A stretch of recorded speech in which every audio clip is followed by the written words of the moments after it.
jacayl wuu jiraa laakiin calafaa ka sareeyo wanaaggaa shalay isku baranay ayaa maanta yaallo waxaad helaysaa naf kuu qalanto anna waxaan helayaa naf ii qalanto ha isciilin hana ku seexan murugo dooqaagu waad helaysaa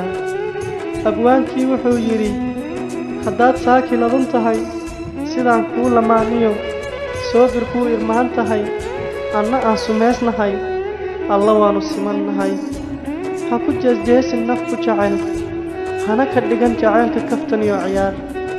haddaad ka dhigatay ciyaar waxaad ogaataa jacaylku waa deb waa holac iyo dareenka yimaada qalbiga waxaan ku leeyahay salaantuba ileen mar bay sad noqotaahe see tahay u wacan tahay adna maalintaada ha kuu wacnaato